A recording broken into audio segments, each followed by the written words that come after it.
नेपालको सार्वभौम सत्ता र राजकीय सत्ता नेपाली जनतामा निहित रहेको नेपालको संविधानप्रति पूर्ण वफादार रही सत्यनिष्ठापूर्वक प्रतिज्ञा गर्दै ईश्वर, देश र जनताको नाममा शपथ लिन्छु कि प्रधानमन्त्री पदको जिम्मेवारी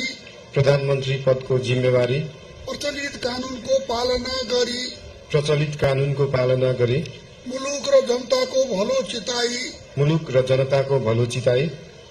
कसैको डर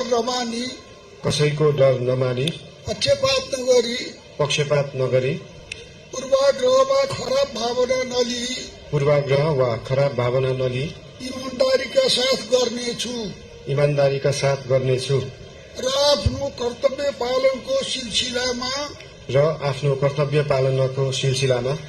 आफूलाई जानकारीमा आएको कुरा म पदमा बहाल रहँदा वा नरहँदा जुनसुकै अवस्थामा पनि प्रचलित कानूनको पालना गर्दा बाहेक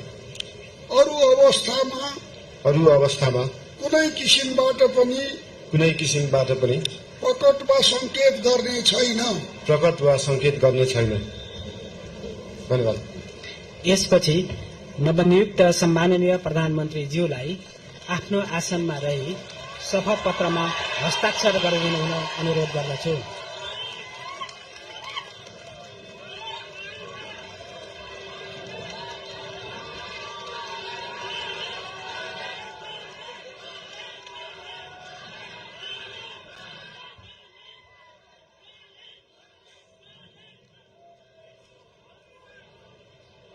सम्माननीय प्रधानमन्त्री श्री बालेन्द्र शाहज्यूबाट प्रधानमन्त्री पदको पद तथा गोपनीयताको शपथ लिने काम सम्पन्न भएको छ।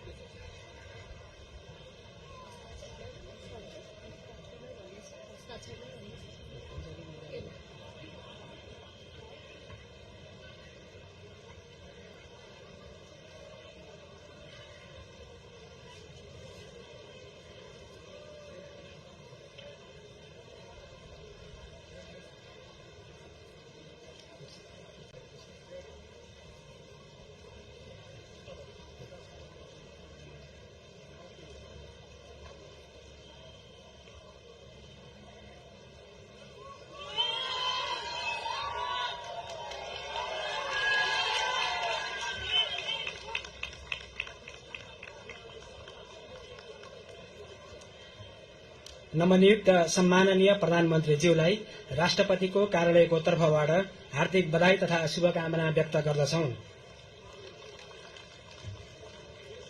अब म नवनियुक्त सम्माननीय प्रधानमन्त्रीज्यूलाई सम्माननीय ज्यूहरू समक्ष बधाई तथा शुभकामना ग्रहण गर्नका लागि हार्दिक अनुरोध गर्दछु।